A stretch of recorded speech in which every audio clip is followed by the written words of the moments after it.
Bismillahirrahmanirrahim. Assalamu alaikum, dear student. I really hope that you would be fine and shine by the grace of Allah. This is Tanzila Thebo from e-learning with Tanzila Thebo Academy. Actually, this is the last part of this series that why most fail CSS essay. So avoid these 7 traps which are very essential to avoid. So the thing is that in last previous lectures we discussed top 5 or I guess top 4 mistakes you should be avoiding while dealing with essay paper. तो इस हमारा जो last part है इस series का उसमें हम जितनी रिमेनिंग मिस्टेक्स रह गई हैं हम उसको डिस्कस करेंगे और आपने ये डेफिनेटली नोटिस किया होगा सिर्फ हमने उस मिस्टेक्स को डिस्कस नहीं किया बल्कि मैंने उसका सॉल्यूशंस भी आपको दिया है. So let's get started. So these are the 7 mistakes caused to low marks in the CSS essay paper. I will let you know the mistakes along with their solutions. So the 5th mistake is that grammar and informal tone. अब देखें grammar से related ये होता है कि जो CSS में appear होते हैं स्टूडेंट डेफिनेटली उनको ग्रामर में थोड़ी बहुत ग्रिप हो ही जाती है, ठीक है ना, but still they make those mistakes which are suppose to avoid it. अब देखें सबसे पहली चीज क्या होती है. Again unfortunately mostly I have notice that जो एस्पायरेंट मिस्टेक करते हैं ना while attempting CSS essay paper, they try to impress, and in order to impress they try to show that how great, how rich vocabularies and slangs we know, and then we are writing. Don't do that. Just trust me, don't do that. It brings you down. Don't try to impress. You are not there to impress, you are there to express. तो slangs हो गया, इनको avoid करें. आपने ये नहीं दिखाना checker को देखें हमारी कितनी रिच इंग्लिश है that we are using slangs. No, it's going not in your favour. Casual language से मुराद क्या होती है. देखें जैसे कॉन्ट्रैक्शंस आप यूज कर रहे होते हैं, हम डेली लाइफ में करते हैं. It is okay that we say that we don't know या we don't do that. Don't use don't, use it do not. ये होता है कॉन्ट्रैक्शंस, ठीक है ना. जैसे वांट टू होता है वाना, don't do that. Don't use this things. आपको पता भी नहीं चलता, यू थिंक दैट आपने तो बड़ी अच्छी ग्रामर यूज की है, अच्छे स्लैंग्स यूज किए हैं, अच्छी विकैप्स यूज किए हैं, then why I am getting fail again and again in CSS. These are the reasons. आपने कैजुअल लैंग्वेज यूज नहीं करनी. It's a very formal piece of writing. Essay writing is a formal writing.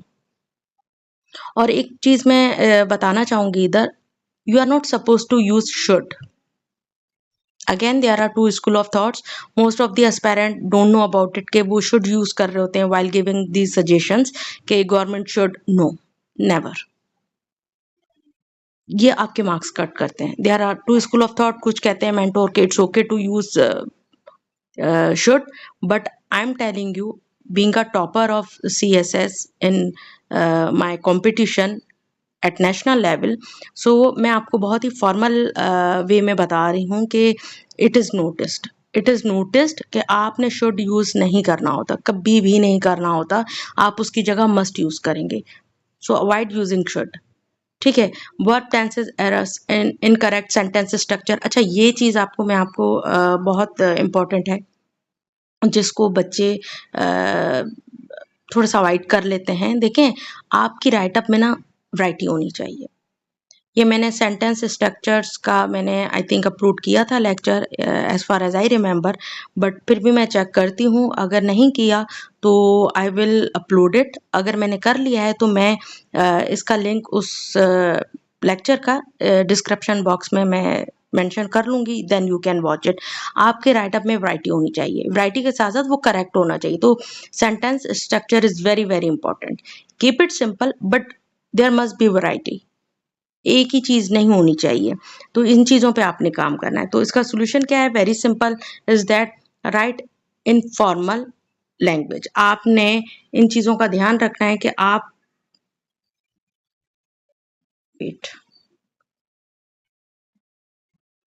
आपने formal language use करनी है। Make sure आपने slangs वगैरह use नहीं करने, ठीक है। बेसिक रूल जो होते हैं उसकी आपने प्रैक्टिस करनी है। प्रैक्टिस ग्रामर एक्सरसाइज रेगुलरली, ये इन चीज़ों पे आपने क्या करना है वाइल डूइंग प्रैक्टिस। आपने इन मिस्टेक्स को मद्देनज़र रखना है कि क्या आप ये मिस्टेक्स कर तो नहीं रहे अपने ऐसे राइटिंग में। ठीक हो गया। अब हम चलते हैं 6 जो आपकी मेजर मिस्टेक होती है, गोइंग ऑफ टॉपिक। देखिए इंटरलिंक्ड है चीज़ें। आप ये चेक कर लें कि हमारी जो फर्स्ट स्लाइड है उसका लिंक इसी से कनेक्टेड हो रहा है। तो गोइंग ऑफ टॉपिक क्या होता है, जब आप इररिलेवेंट चले जाते हैं। मिसअंडरस्टैंडिंग द ऐसे टॉपिक, आपने ऐसे टॉपिक को पहले समझना है। सबसे बड़ी चीज होती है आप डिकोड अच्छे से कर जाओ टॉपिक को। और डिकोडिंग आती कैसे है, by doing practice. Practice makes perfect. ठीक हो गया। तो इररिलेवेंट नहीं जाना, आपने रिलेवेंट ही रहना है। आपने ये नहीं माइंड में रखना कि just I have to fill the gap and keep writing, no. आपने इन चीजों को अवॉइड करना है if you really want to crack ऐसे पेपर। और not answering the question directly, जितना आप डायरेक्ट रहेंगे ना, ऐसे राइटिंग की मैं बात कर रही हूँ, जितना आप डायरेक्ट रहेंगे उतने हाई चांसेस हैं कि आपके मार्क्स अच्छे आए। जो आप सोचते हैं ना टॉपर कैसे टॉप कर जाते हैं, these are the things, they remain concise, they remain direct, that's it. आपका टारगेट ये नहीं होना चाहिए कि 3000 वर्ड्स, आपका टारगेट ये होना चाहिए जो मुझसे पूछा गया है, आई एम ऑन इट और not, that's it. So while doing practice of essay writing, keep these things in your mind that hopefully you are not repeating them. ठीक हो गया। अब हम इसका सोल्यूशन क्या है, very simple, break down the topic before writing. अब कोई भी देखें, आपको 10 टॉपिक्स दिए जाते हैं। एक आप चीज़ ध्यान में रखें कि आपके जो रिमेनिंग सब्जेक्ट हैं CSS में, वहाँ आपने 4 अटैम्प्ट करने होते हैं और आउट ऑफ 100, बट यहाँ एक ही आपने अटैम्प्ट करना है और 100 मार्क्स का है। तो आप इसकी इंपॉर्टेंस देख लें। तो importance, it is very very essential to choose the right topic. अब ये राइट टॉपिक हमें कैसे पता चले, हम चूज कैसे करें, इस पे मैं वीडियो इंशाल्लाह I will make it very soon, because I teach them all these things in my essay lectures which I conduct. तो इस चीज़ के मुझे बहुत क्वेश्चंस रिक्वेस्ट आ रही हैं कि ma'am how do we know that this is the right topic to choose. तो उस पर मैं इंशाल्लाह I will try my level best to make video lecture on it.